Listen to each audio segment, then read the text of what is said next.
live in the city that he manages. That's what I'm not so sure of. And I think that, ultimately that decision has to be made. And I think it comes down to that. Is it should or is it must? Now, ultimately my goal is to get together with council, if elected, with council, with staff, and the residents, and get everybody really unified behind one decision, one way or the other. So, what I do know is we've had several city managers in the past who have lived here, and we've gone through several of them. They weren't up to the task of doing what it took to keep their job for whatever reason. So I think we've proven that just because someone lives in the city who is the city manager, I don't think there's a direct correlation to that meaning they're going to do a better job. They're going to do a great job. If that was the case, we wouldn't have been going through so many city managers over the past. Mm-hmm. But should he? Should? Well, of course. Of course the city manager should live in the city they manage. But must? I still don't know how that court ruling all lays out and what that means from a legal perspective of what we're allowed to do, what we're not allowed to enforce. But I think the decision on that needs to happen, whether we need an outside court opinion, that whether Rob is an employee or whether Rob is a executive officer, or what those clear definitions are. I think that decision has to be made that leads us to a final decision. Right. And I would like, I think last podcast I made it clear. I've made it clear through the charter review and yada, yada, yada. I don't want it to be on a person. I want it to be on a position. That's what I hope.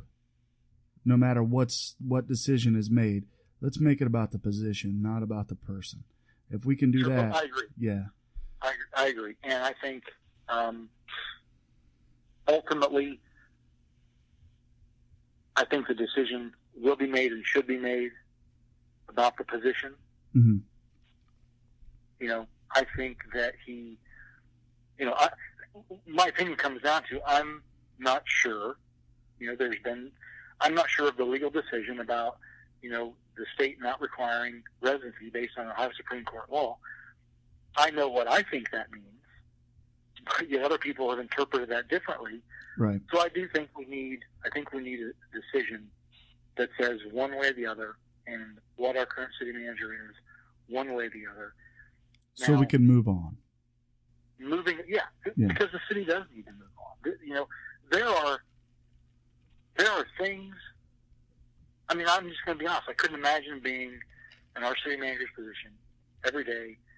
He's got a job to do and managing the city and all its employees to be the best that we can be as a city on an efficiency level, the way we run, the way we operate. Mm-hmm. But every day he's worried about people kind of calling for his job. That's got to be just an unbelievably difficult position to be in. Exactly. So they owe to him. They owe to the people of the city. They owe to everybody to make a doggone decision and get it done. The problem is that decision is up to interpretation, and I guess we haven't got a final. Some people think we have a final interpretation of the Supreme Court law, and some people think we don't have a final interpretation of the Supreme Court law. So now moving forward, 100%, 110% moving forward, when we hire another city manager, if we put that into his contract and he or she and that person decides that moving to Heber Heights is worth the position of being a city manager and the pay that we're going to pay to be a city manager, they can then choose to accept the offer we make them and move to the city. And if they don't want to move to the city, well, then we have to look at somebody else. I am 110% in moving forward with that type of contract for any future city manager. Yep. I think in the situation we're in now, we've just got this. It's just a tough, controversial case that everybody has an opinion on. But ultimately, I'm not going to vote on that. You know, ultimately, my job and what I want to do is unify the council, unify staff, and unify city. That whatever the decision is moving forward, we're all okay with it, so we can move forward. Right. And the only thing I would add, and I don't want this is my opinion. This is no one else's opinion. This is mine. It should not reflect on Mr. Gore, Jeff, at all. If council always adheres to the charter, these issues will never come up. Never. And that's it. I don't disagree with that statement, Matt. So also something I had just watched was the settlement discussion about T-Mobile and the city. T-Mobile had, I guess, sued the city over a placement of a tower. Have you been following that as well? Yes, I have. So do you have an opinion on that? We had it briefly kind of brushed on it a little bit ago. Kind of we were talking about what I thought kind of the city was doing well, and I kind of gave them kudos for the votes they took. Right. But, yeah. Absolutely. I mean, I have been following it, and absolutely I have an opinion, and that is that the tower, in whatever capacity,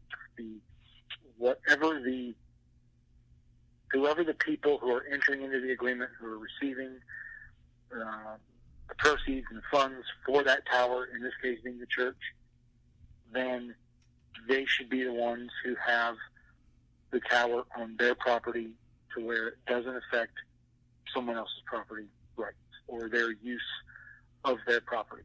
Right. I don't think the decision that the church made to put a tower up that infringed on the rights of their neighbors, I don't think that was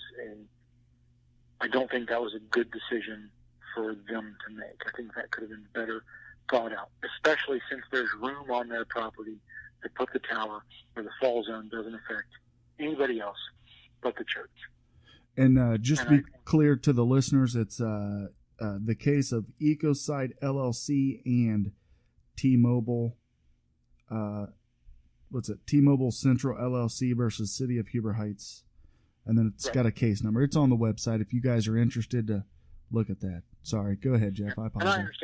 And I understand that there was, that one of the settlements made was to move the tower 20 feet. That was discussed at last night's special council meeting. And, all 20 feet is movement. It really doesn't,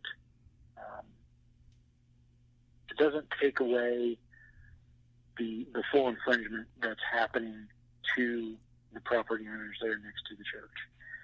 So,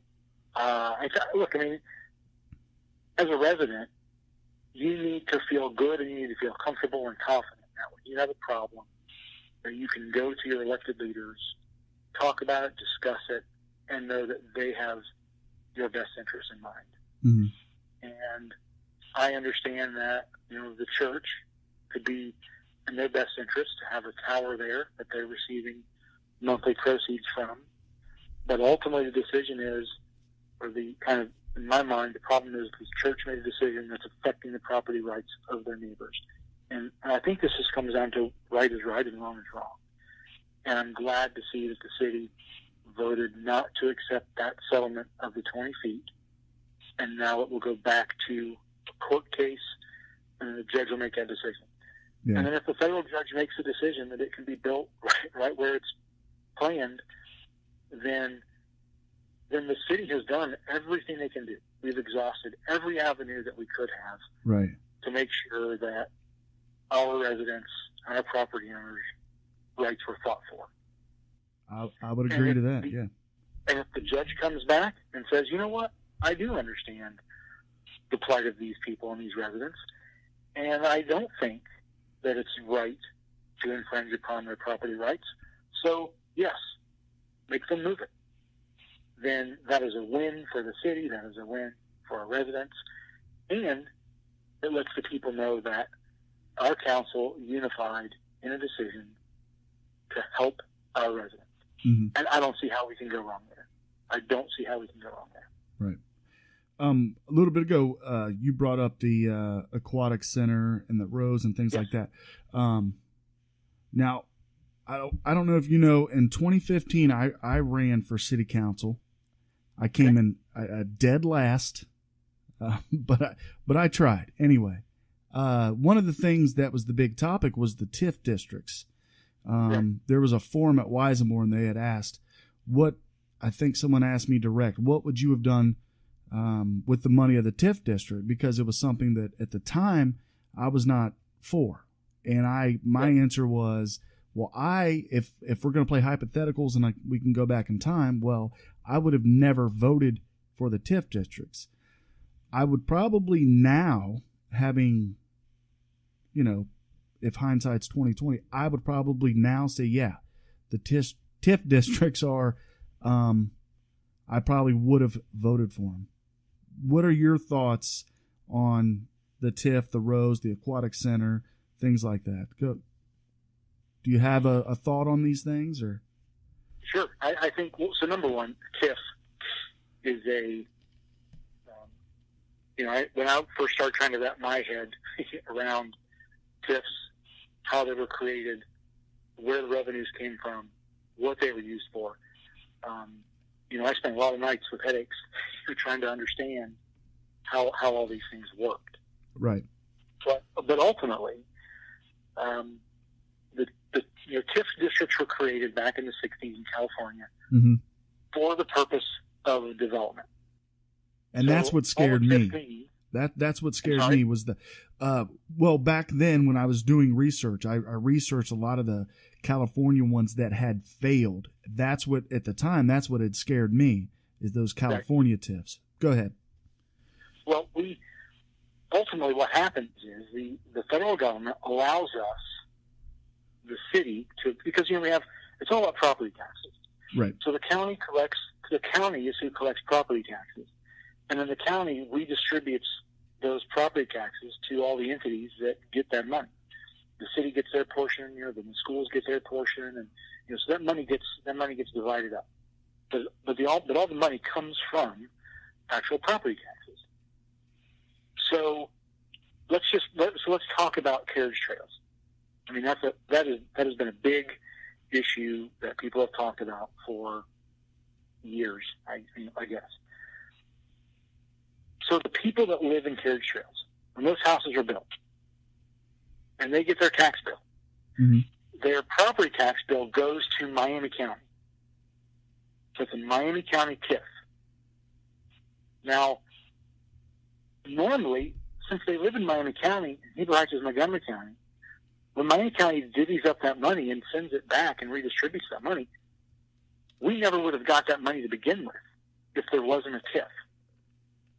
So we're actually collecting and keeping property tax money to the tune of about 40-45%, which equates to, I believe, about $1,200 to $1,400 per rooftop that's built in carriage trails over a 30-year period.